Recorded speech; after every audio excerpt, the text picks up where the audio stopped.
Director of National Intelligence James R. Clapper said Russian protects that Putin's confidence in his viability as a politician was diminished as Putin responded with the propaganda operation. Former CIA officer Patrick Skinner explained the goal was to spread uncertainty. U.S. Congressman Adam Schiff, ranking member of the House Permanent Select Committee on Intelligence, commented on Putin's aims and said U.S.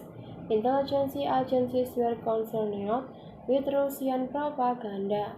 Speaking about disinformation that appeared in Hungary, Slovakia, the Czech Republic, and Poland, Schiff said there was an increase of the same behavior in the U.S.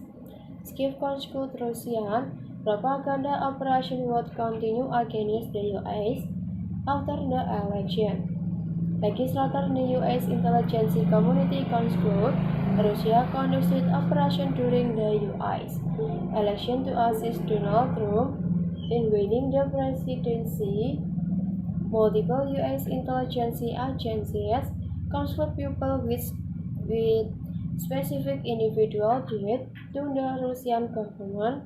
Give WikiLeaks hacked email from the Democratic National Committee (DNC). And additional sources should ask John Podesta, campaign chairman for Hillary Clinton.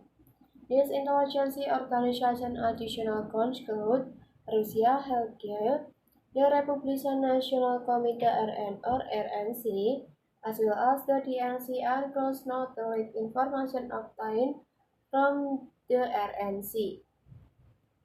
The CIA said the forensic intelligence agents were Russian operative previously known to the U.S. CIA official told U.S. Senator it was quite clear Russia's intention were to help Trump released a statement December 9 and disagreed the CIA conclusion.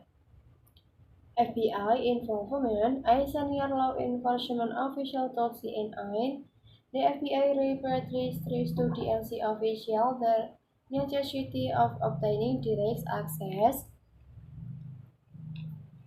to servers and data, only to be removed until where after the initial compromise had been mitigated. This action shows significant delay and inhibited the FBI from addressing the intrusion earlier. The FBI therefore had to rely on an assessment from CrowdStrike instead, who were hired by the DNC to investigate the cyber attacks. U.S. legislative response, member of the U.S. Senate Intelligence Committee traveled to Ukraine and Poland and learned about Russian operation to influence their affairs. U.S. Senator Andrew King told the Portland Press Bureau that tactics used by Russia during the U.S. election were analogous to those used against other countries. King joined a letter in which 7 members of the U.S. Senate Intelligence Committee asked President Obama to publish more information from the intelligence community on Russia's role in the U.S. election. In an interview with CNN, King warned agents ignoring the problem, saying it was a bipartisan issue. Representatives in the U.S. Congress took action to monitor the national security of the United States by advancing legislation to monitor propaganda. Legislature approved a measure within the National Defense Authorization Act to ask the U.S. State Department to act against propaganda with an interagency panel. The legislation authorized funding over a 2 year period. The initiative was developed through a bipartisan bill. The